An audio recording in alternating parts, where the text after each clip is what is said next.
Bom dia, pessoal. Então, vamos continuar com nosso programa. Agora vamos ter um painel muito bom. Tire suas dúvidas sobre como analisar criticamente os artigos. Eu acho que todo mundo tem que fazer isso, né? Alunos, pesquisadores, professores. E aqui temos uns especialistas que eles foram convidados para nos ajudar a entender essa temática.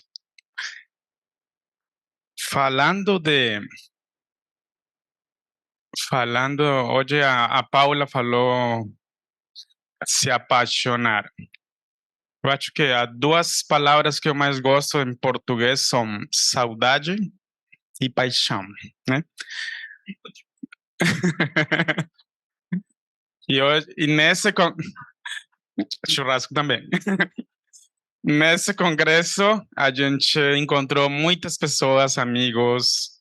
Estamos no terceiro dia e a gente está muito contente, então que bom matar essa saudade. Então eu quero convidar os professores aqui para se sentar aqui, conversar um pouco. Leonardo Araújo Pinto, por favor. Já agora.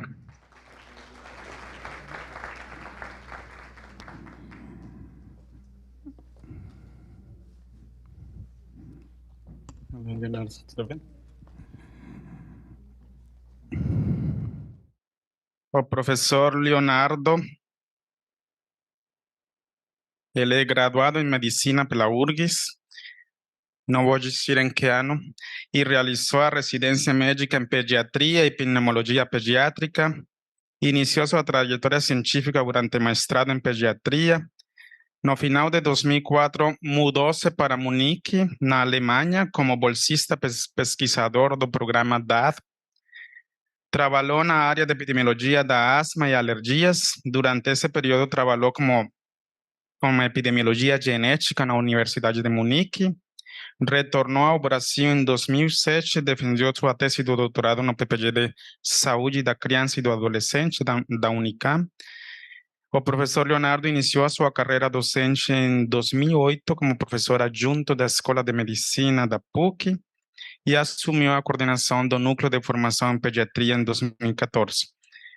Recentemente, em 2020, deixou a coordenação do núcleo e para assumir o cargo atual de decano, diretor da Escola de Medicina da PUC, liderando todos os setores de ensino e pesquisa dessa escola. O professor Pinto tem mais de 90 artigos publicados na área, foi presidente do Departamento de Pneumologia Pediátrica da Sociedade Brasileira de Pediatria, foi também presidente da Comissão Científica do Congresso Brasileiro de Pneumologia Pediátrica e do Congresso SOLANEP, Sociedade Latino-Americana de Pneumologia Pediátrica. Além da atuação como professor e pesquisador, o professor Pinto coordena o Centro de Atendimento Multidisciplinar e Fibrose Cística no Centro Clínico PUC. Professor Leonardo, seja bem-vindo. Agora vamos continuar com a professora Carla Helena, que eu convido para passar aqui na frente, por gentileza.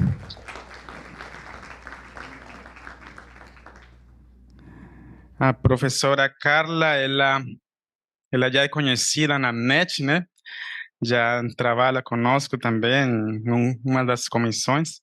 Ela é graduada em medicina pela PUC, especialista em geriatria pelo Hospital São Lucas, é mestre em clínica médica na área de concentração em geriatria da PUC, doutora em gerontologia biomédica da PUC, bolsista CAPES, professora na PUC desde 2002, atualmente professora adjunta da Escola de Medicina, docente permanente do programa de pós-graduação em gerontologia, professora e pesquisadora do Instituto de Geriatria e Gerontologia, coordenadora do projeto de cooperação estudo da neuropsicologia do envelhecimento e de mecanismos moleculares relacionados às doenças neurodegenerativas nos idosos. É diretora científica da SBGG Regional Rio Grande do Sul, Sociedade Brasileira de Geriatria e Gerontologia,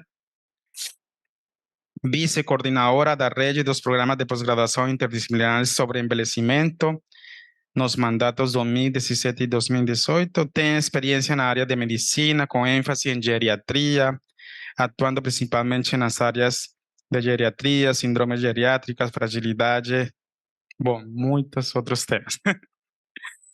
Obrigado, professora Carla, por nos acompanhar. Agora vamos chamar o professor Fernando Rosado Spilki. Oi, professor. Bem-vindo.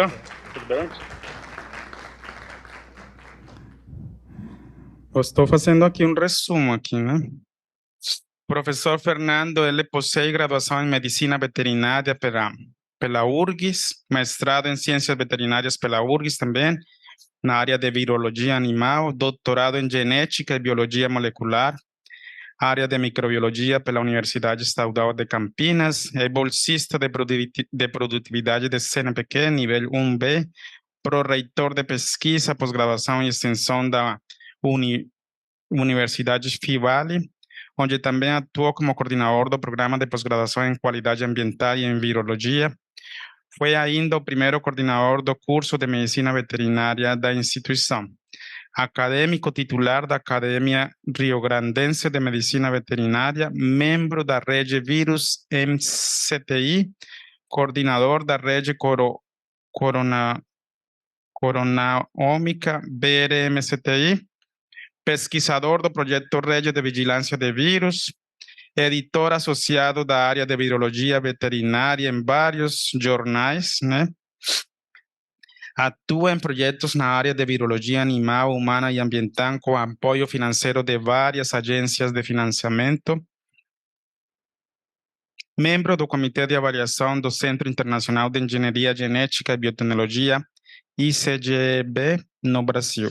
Professor, seja muito bem-vindo para a nossa conversa. E, por último, mas não menos importante, professor Jefferson Pedro Piva, da Universidade Federal do Rio Grande do Sul. Eu convido para nos acompanhar. Prazer, professor.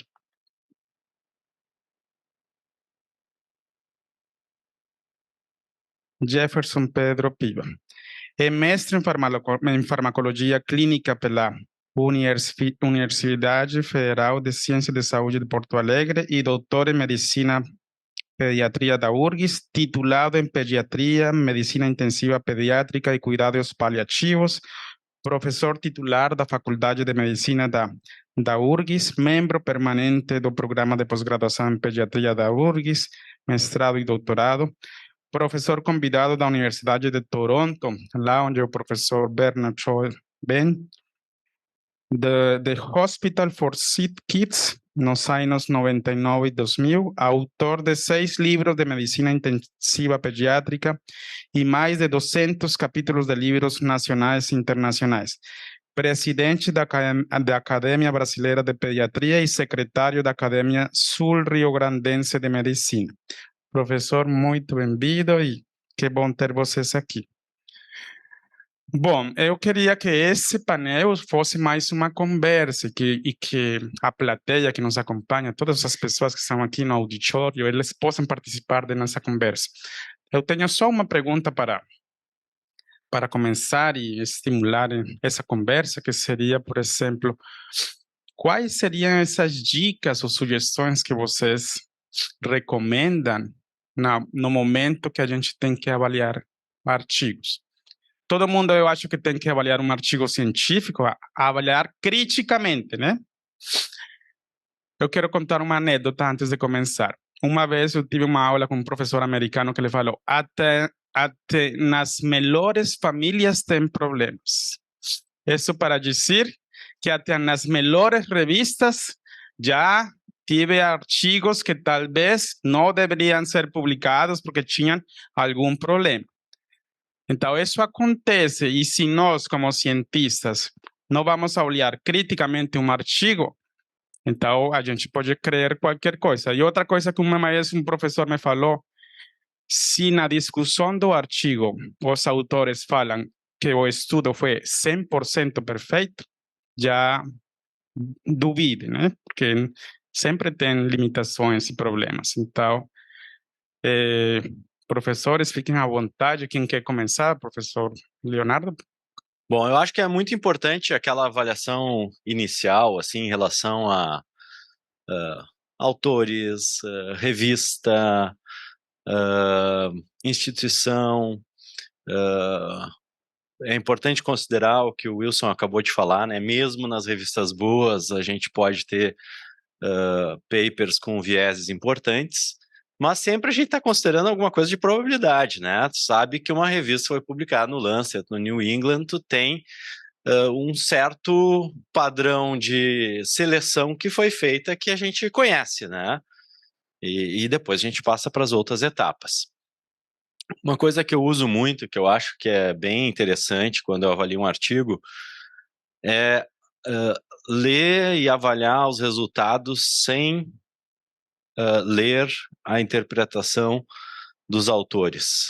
Né? Então, normalmente eu tento ler né, as tabelas, ler o resultado em si e pensar qual seria a minha interpretação para aqueles resultados, para depois fazer a comparação com o que o autor escreveu na discussão.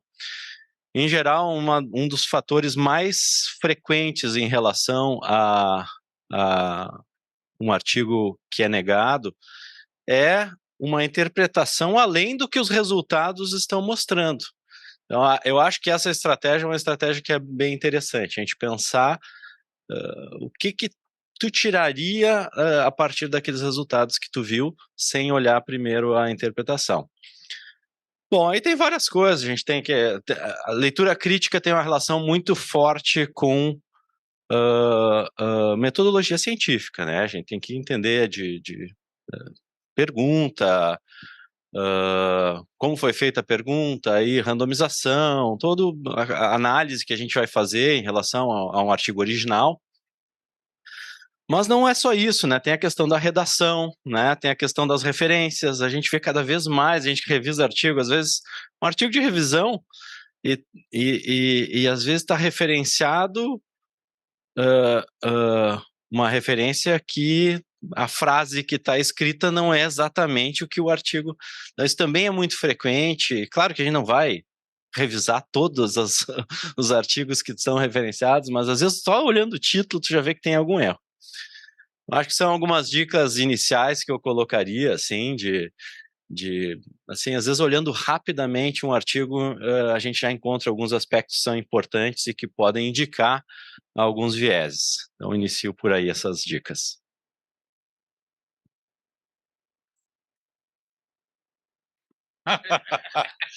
Bom, obrigado. A senioridade tem alguns, vem consigo alguns deveres. Bom, o que eu quero colocar é o seguinte: eu até gostaria de trazer um outro lado para vocês saberem. Eu fui durante muito, além de médico, uma das maior tempo de atividade que eu tenho é como editor. Eu fui editor do Jornal de Pediatria do chefe durante 10 anos e depois me convidaram e eu assumi a editoria do Pediatra Critical Care, foi uma revista fundada em 2000 e hoje já estamos há 23 anos. É hoje a quarta revista pediátrica no ranking pediátrico, apesar de ser terapia intensiva. Então, a primeira coisa é como é que é o processo editorial? Né? Porque a gente, conforme o Leonardo colocou, já foi publicada no Lancet, foi publicada no New England. Alguns dados. Foi feito um estudo há uns anos atrás em que foram revisados os artigos publicados no New England, que é uma das revistas mais respeitadas do mundo. 25% dos artigos publicados naquele período de análise, naquele corte, tinham problema estatístico. Tá? Então, eu sei que muitas vezes, se eu vou numa determinada variável, eu não poderia usar o TST, deveria usar o TSU de Mann-Whitney, que é muito mais fraco, a pessoa vai lá e usa o TST e passa. Então, assim, 25%. Numa revista brasileira que foi feita a mesma coisa de anestesia, publicada aqui também, 50% dos artigos tinham alguns problemas. Isso pode impactar na conclusão. 2, os artigos, e eu como revisor, como editor, eu tive muito problema muitas vezes com os revisores, porque os revisores não são, digamos, neutros.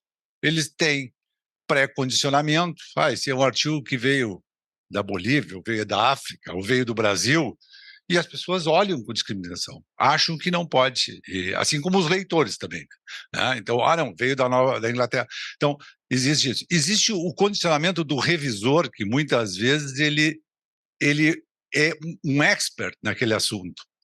E quando alguém traz uma ideia um pouco diferente, eu tenho certeza que várias pessoas aqui na plateia já se submeteram, ele dificulta aquilo, ou tenta impor a sua visão do assunto. Então, o que muitas vezes faz com que o artigo ele seja modificado, né?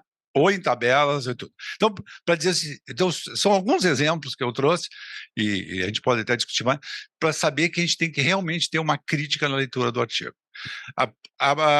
Que eu falo seguidamente com os alunos é o seguinte: vocês, quando estavam na faculdade de medicina, vocês iam na biblioteca e olhavam as revistas ali, e selecionavam o artigo pelo título, né? Um título interessante. Aí o que vocês faziam? Abriam o artigo e liam a conclusão, né? E estava lido o artigo, já entendiam, né? Agora vocês têm que aplicar aquele conhecimento na prática médica. Tá, se foi estimulado pelo título, a primeira coisa que você tem que entender porque muitas vezes o título nos engana, o que eles queriam mostrar com esse artigo? Que o uso do salbutamol era melhor do que tal na asma? É isso? Bom, como é que eles fizeram isso?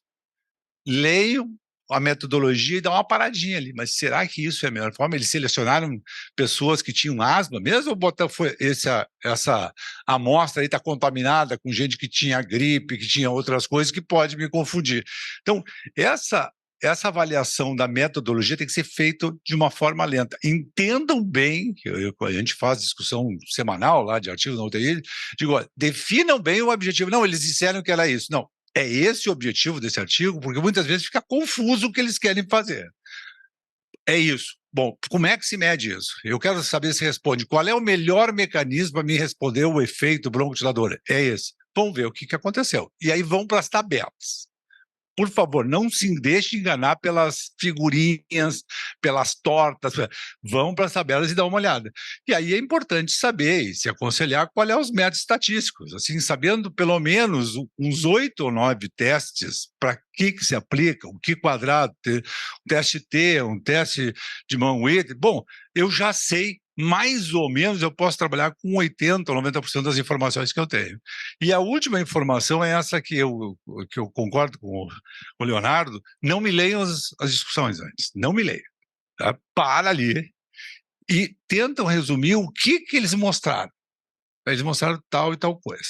Bom, então a partir daqui faço o raciocínio e a partir daí pode ler a discussão, porque senão a gente vai ser influenciado pela visão do autor, que provavelmente teve que modificar também algumas vezes seu raciocínio em função do revisor, né? E que não nos leva a lugar nenhum. Então, em tese, rapidamente, como sênior, eu teria que apresentar essas considerações e depois podemos discutir mais.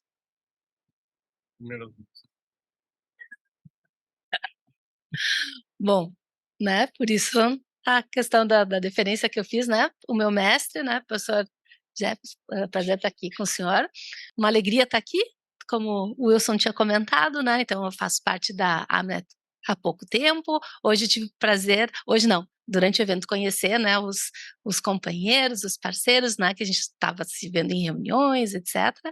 E apesar de fazer parte da comissão organizadora e comissão científica, eu fui convidada, então lá pelas tantas recebi o convite da professora Rita, e que faltou também manifestar, né, a amizade com a Rita, né, então obrigada, uma alegria ter aqui. Já foram comentados aspectos, assim, fundamentais na questão da leitura crítica dos artigos. Quando eu li o título do painel, eu fiquei pensando em algumas questões bem iniciais, então quando a gente lê, nós estamos lendo para um consumo pontual, um consumo mais profissional, a gente gostaria de aplicar aquilo na nossa prática, né? Então é um tipo de leitura. Se é uma leitura, por exemplo, para uma revisão sistemática, né? Então aquele artigo foi incluído, né? Tem outra perspectiva, mas tem também análise, né, da qualidade metodológica, ou então essa questão de leitura como parecerista para a gente emitir um parecer, né? Então, uma missão árdua, né? Nós recebemos muitos convites, né? Então a gente tem um volume muito grande, né, de produções sendo encaminhadas, e uma coisa que eu tenho escutado dos editores é a dificuldade, né, de conseguir pareceristas, e o professor Jefferson comentou alguma coisa, nem sempre também se consegue o especialista, né?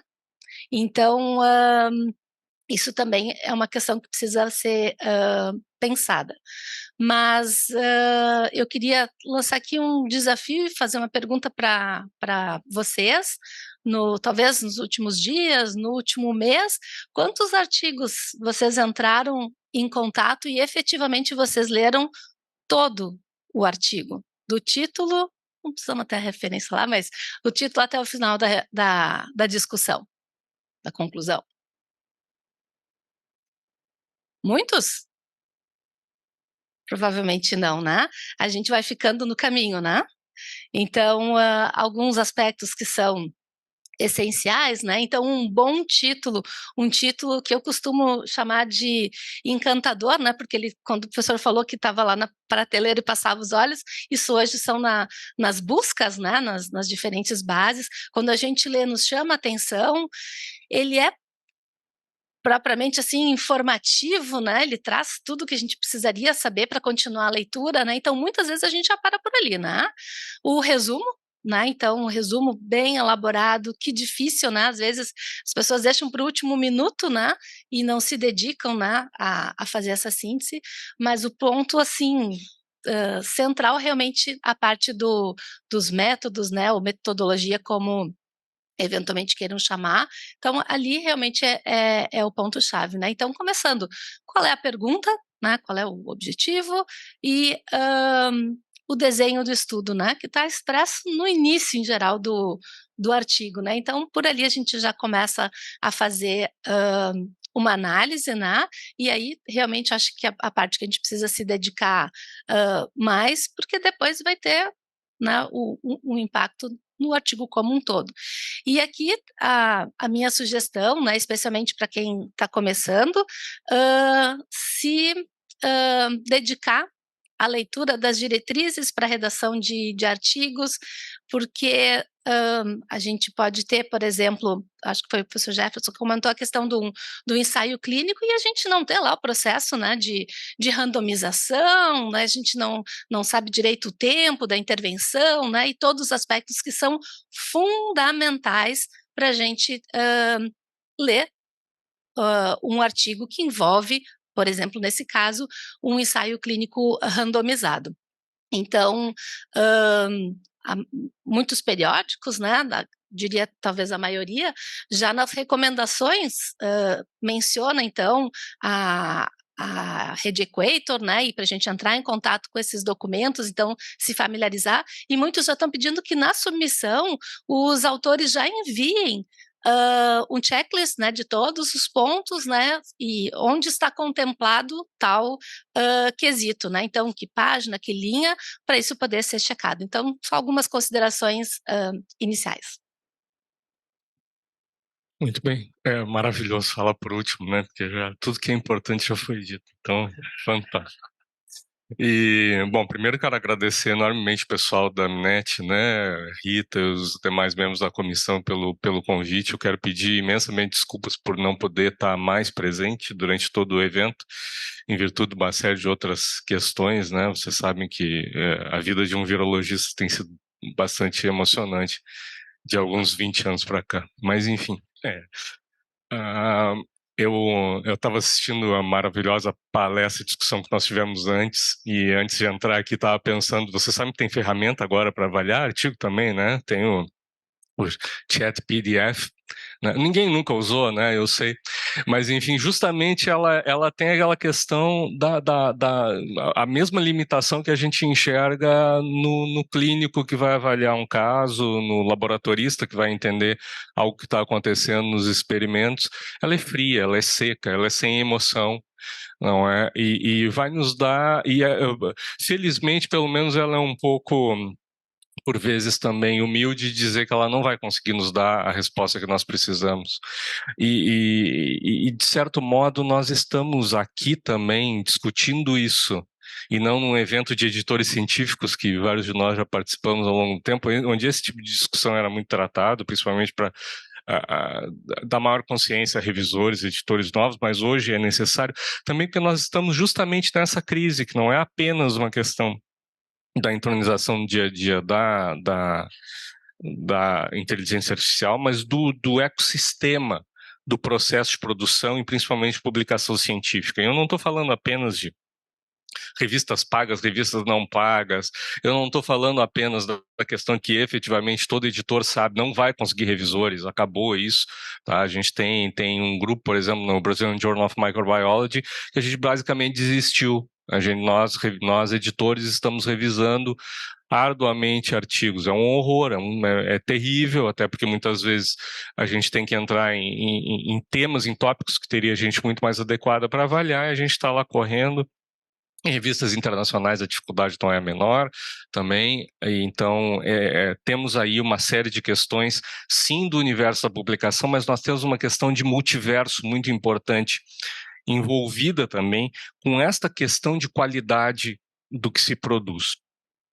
Primeira coisa, todo mundo sabe, qualquer coisa será publicada, né? Ela vai começar na Lancet e vai acabar, sei lá, no Pasturas do Uruguai, alguma coisa assim.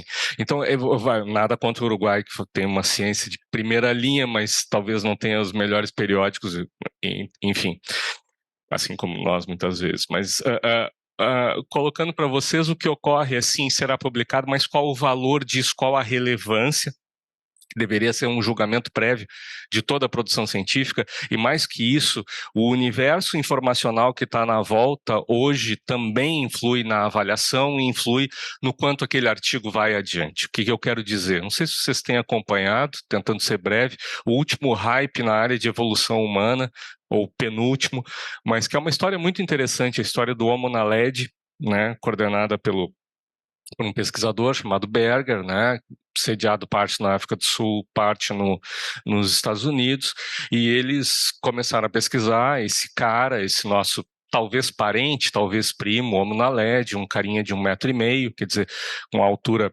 próxima de muitos humanos modernos, né, e com alguns detalhes interessantes.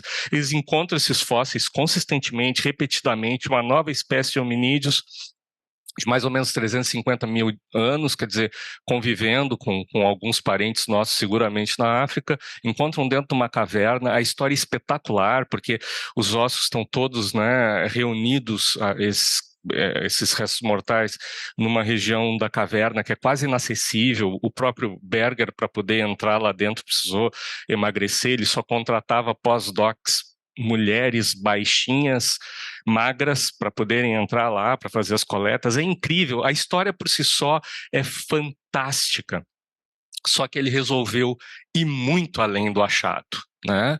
Ele resolveu trabalhar para a National Geographic nisto, e mais que isso, ele vendeu a história para a Netflix, e tem um documentário que é emocionante se você enxerga aquilo, em que ele mostra que provavelmente aqueles indivíduos, ele faz 3 afirmações além da descoberta da espécie. Ele diz que aqueles indivíduos foram capazes de fazer sepultamentos 250 mil anos antes da nossa espécie, dos Neandertais.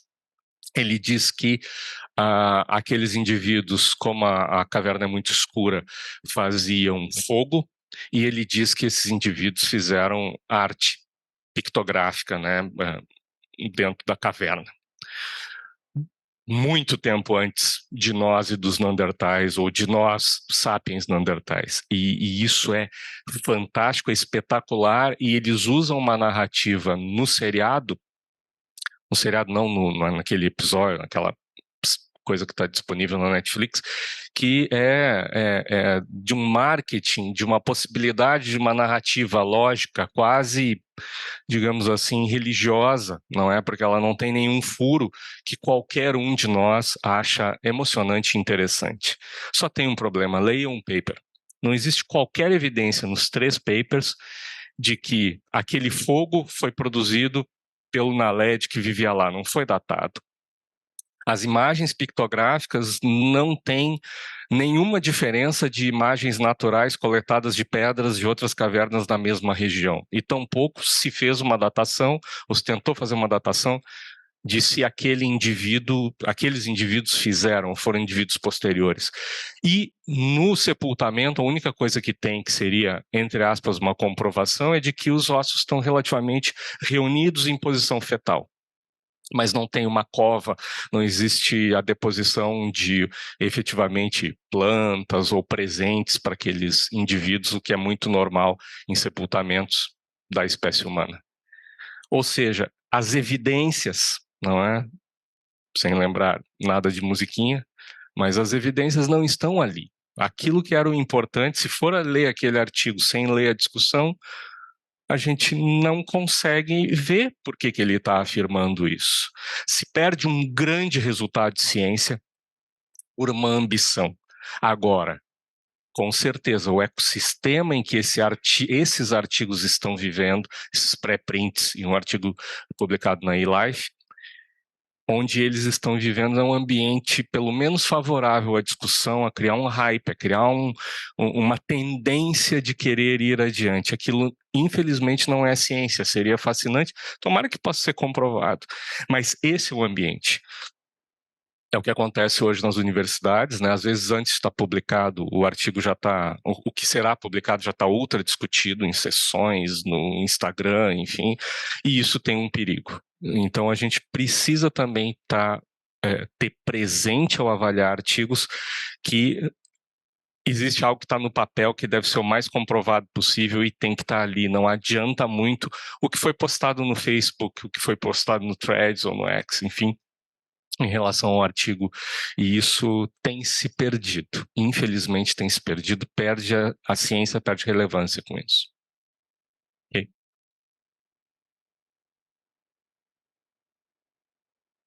Obrigado. Eu também queria, antes de abrir para a plateia, temos uns minutos para perguntas. Eu queria dizer que tudo isso da avaliar criticamente os artigos, ele vem do conceito da medicina baseada em evidência, de saúde baseada em evidência, de prática baseada em evidência.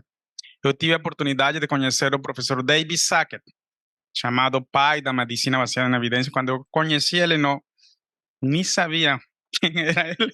Depois eu comecei a entrar na epidemiologia e eu, puxa vida, eu conheci, lendo o livro, todo mundo já conhece que tem os guidelines do JAMA, né, para fazer leitura crítica. Geralmente as perguntas são válidos os resultados do estudo? Quais são esses resultados e se esses resultados serão úteis para a minha prática clínica, né? É importante que os alunos de graduação, mestrado, doutorado, façam esse exercício. Tem estratégias como fazer clubes de revistas, nos grupos de pesquisa, nas aulas. Façam um exercício na aula, para depois, quando esteja lá na frente do paciente, se um paciente pergunta alguma coisa, o profissional saiba como atuar ou responder ou dizer talvez hoje eu não sei, mas vou procurar, vou fazer pesquisa, vou olhar para ver. Então, eu queria dizer isso e com isso eu quero abrir para ver se tem perguntas na plateia, aproveitar aqui os especialistas. Boa tarde, meu nome é Arthur, eu sou aluno de graduação da Estatística na URGS e trabalho no Estudo Longitudinal de Saúde do Adulto, na equipe de Estatística, e a fala do professor Jefferson me espantou bastante em termos de erros estatísticos nas principais revistas e que são referência em ciência no mundo.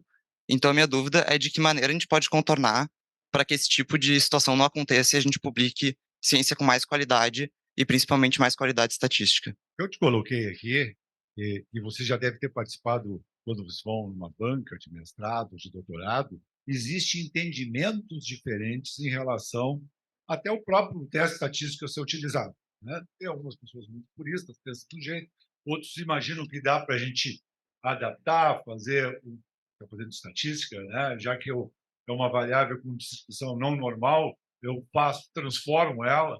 Bom, mas o que se viu, e que mesmo em revistas existe.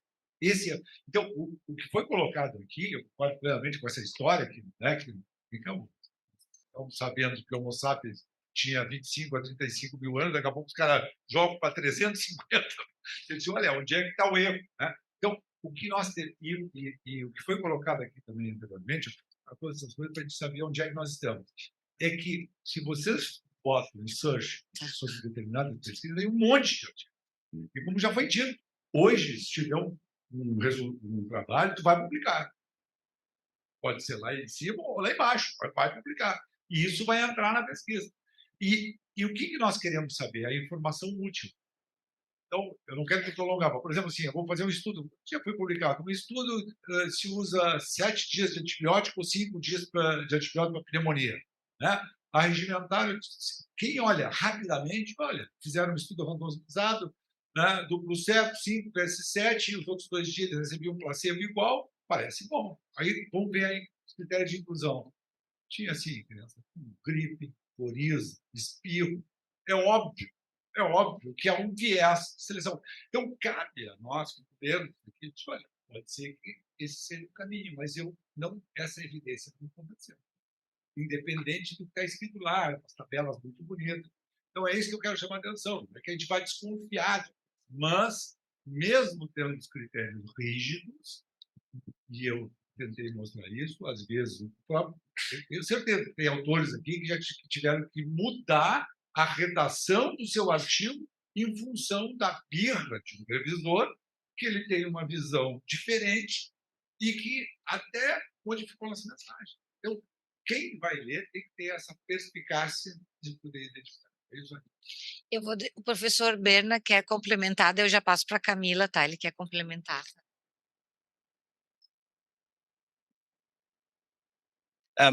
Bernard Choi from Canada. Professor Wilson just mentioned Professor David Sackett, a great epidemiologist in the world. In 1976, Professor Sackett wrote an article, Biases of Analytic Studies. He identified 17. So these are the major things that affects the qualities of studies and publications. 20 years later, I wrote a chapter on biases for the Encyclopedia of Statistics. In my chapter, I have 265 biases. Wow, so many possible errors. For research publications, we have to be very careful. And subsequently, I've got a paper on the 48 types of questionnaire biases. Even if we do questionnaires, there are lots of problems. So remember, of all the biases, there are 3 major ones when we evaluate publications, when we conduct our own research studies. Make sure we do not fall into the errors of 3 major types. Number 1, selection bias.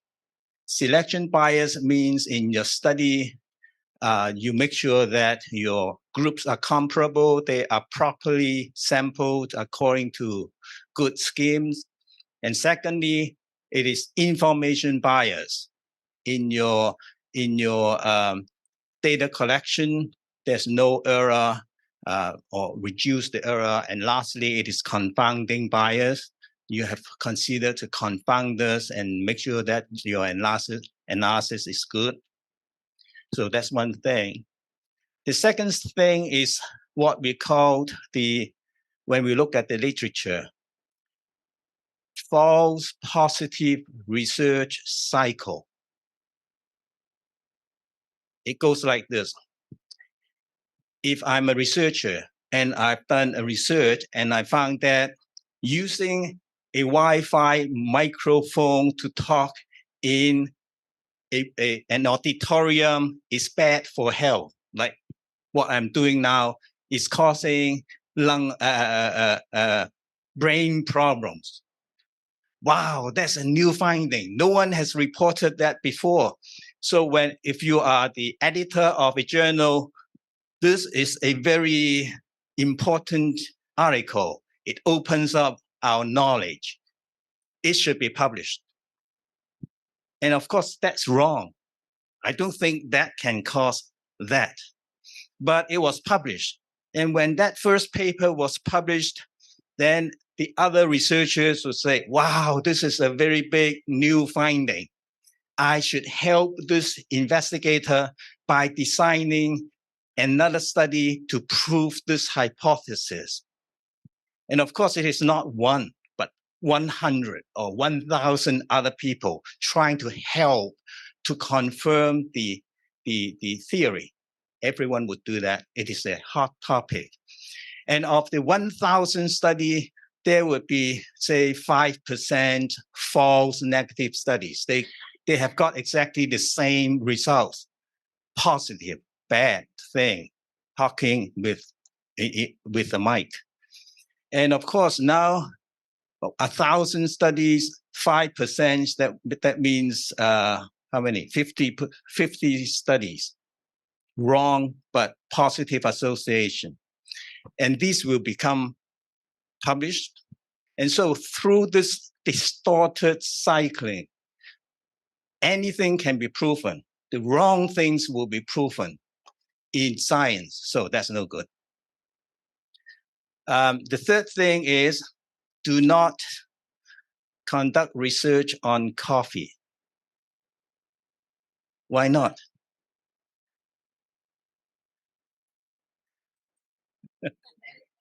In 1975, a very famous professor, Ken Rothman,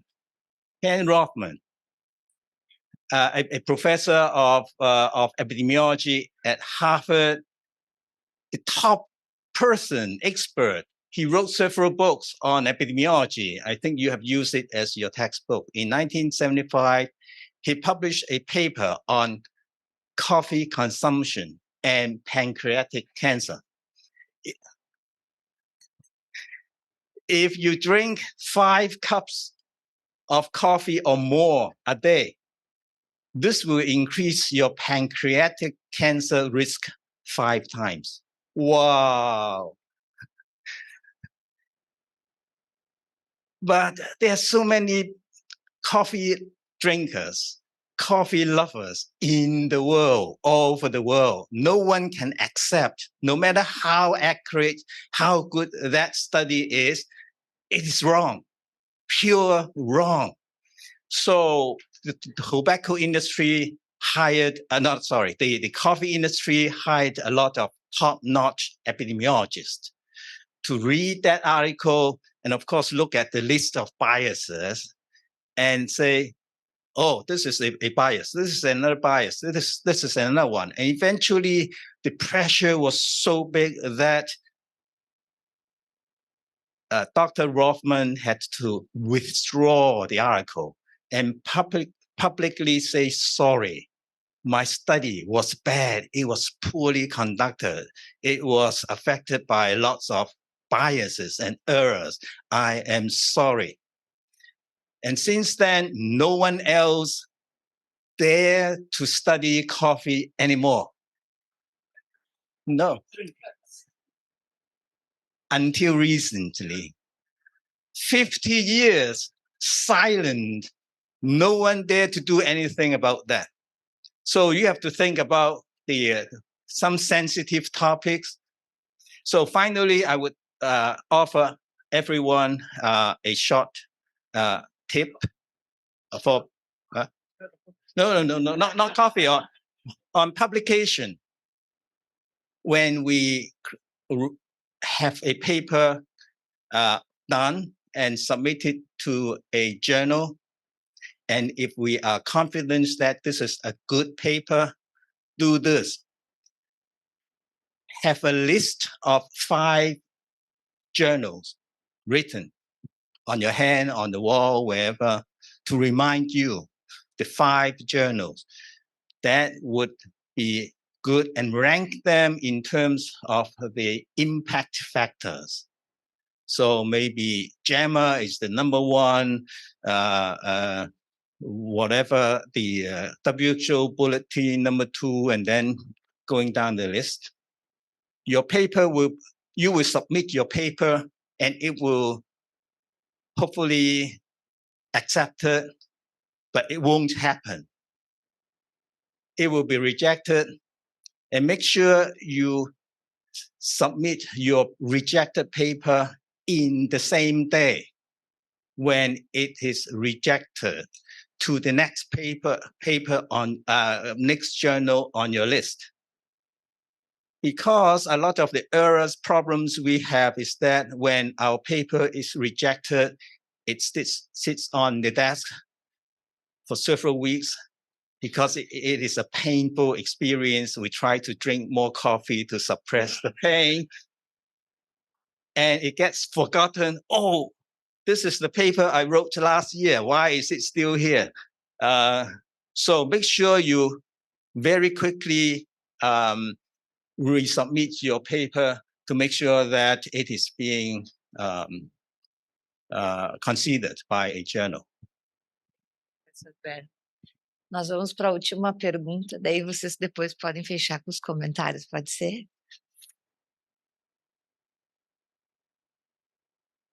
Bom dia. Eu sou a Camila, sou enfermeira da Colômbia e faço doutorado em pediatria aqui na PUC. E eu queria fugir um pouco desse focus, né, de nós como pesquisadores, ou enfim, processo de construção disso, para a gente entender, e acho que agora a gente está se perguntando um pouco mais de como fazer uma tradução desses artigos que estamos escrevendo, que estamos lendo para a população. Que acho que é um dos desafios, né? Porque como muitas vezes a gente escuta, muitas das pesquisas que nós fazemos, a comunidade não conhece e também não sabe, né? Tipo, ele não vai entender o método, se a estatística, para isso não tem, tipo, falar para eles, mas como a gente consegue traduzir de uma forma mais prática, didática e que realmente leve essa mensagem dessas pesquisas que se estão fazendo na academia. Obrigada.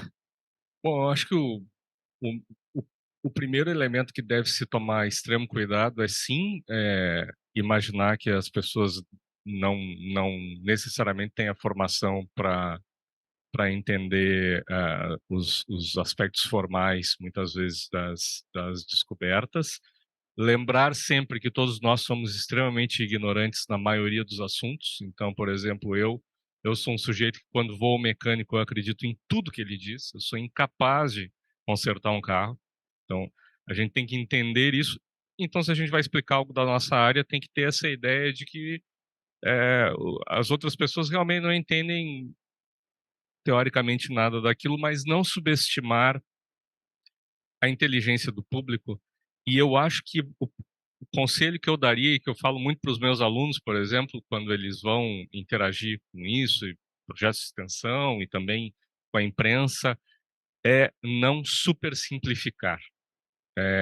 As supersimplificações são muito perigosas, porque elas levam a uma relação de causalidade muito confortável e que acaba tendo efeitos populacionais, efeitos em saúde, não é? A gente viu isso acontecer recentemente nos episódios aí da Covid, em relação à ideia de que existe um sinal de que tal coisa pode ter um efeito ou de que tal coisa pode ter um perigo. Então, se este sinal existe numa lógica muito fácil, tranquila e bem construída, como é a lógica formal, que é aquela que todos nós dominamos, mesmo que não teoricamente, as pessoas vão, nessa supersimplificação, tomar outras conclusões. Então, eu acho que o maior cuidado é esse, quando se vai falar, especialmente com a imprensa, que ainda é um canal muito forte de disseminação de conhecimento, felizmente, né? Felizmente, não é só via redes sociais. O maior cuidado que eu tomo como pessoa e aconselho a colega sempre é evitar supersimplificações, porque você vai fazer uma supersimplificação para ser simpático e pode ter certeza que alguém vai pegar aquilo e vai transpor, né? Essa semana me perguntaram do porquê que nós, por exemplo, não vacinamos animais para determinadas doenças para mantê-los, para manter determinados status sanitários dos rebanhos dos países. Olha o cuidado que tem que ter, porque senão alguém lá na ponta de lá do jornal impresso ou na mídia eletrônica vai, então tem um jeito de controlar a doença sem vacinar, e as vacinas são terríveis, elas causam autismo. Então, a coisa pula dessa maneira. Então a gente precisa, não dá para simplificar muito, eu preciso insistir em colocar uma frase a mais. E isso não é fácil, porque muitas vezes a ideia é só sintetizar. Mas eu acho que, para mim, é o que me guia. Eu não super complico, obviamente, senão nem eu vou me entender depois, mas eu não super simplifico de forma alguma.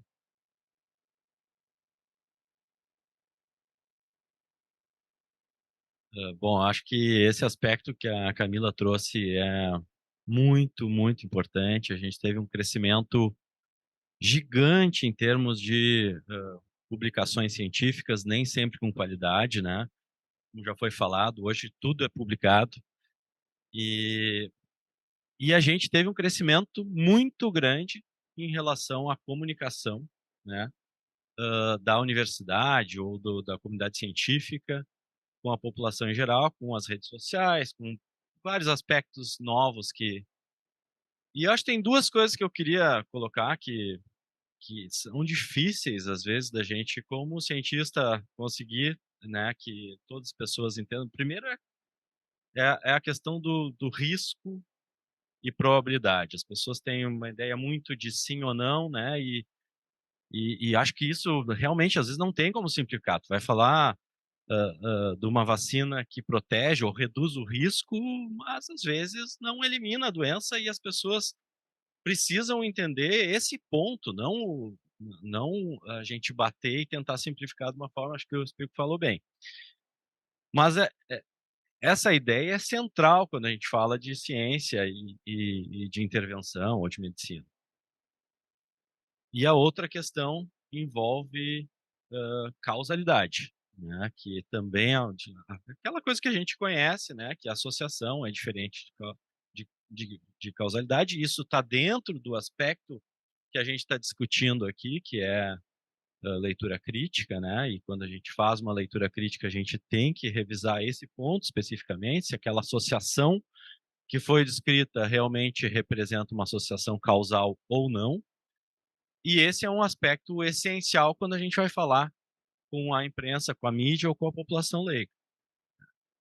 Eu acho que tem que sempre pensar nesses aspectos, e isso levou hoje ganhou uma importância muito grande, né? Essa comunicação científica é um dos temas do evento, como a Rita falou, e acho que realmente a nossa responsabilidade nesse sentido aumentou muito, né? Hoje a gente não fala somente para os alunos, para os nossos pares em termos de ciência, mas a gente fala para todos, né? E o interesse é de todos e o impacto é em todos, né?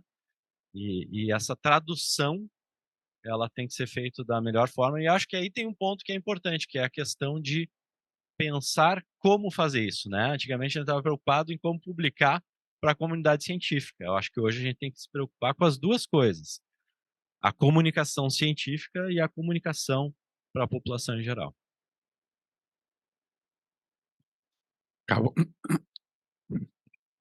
Acabou nosso tempo.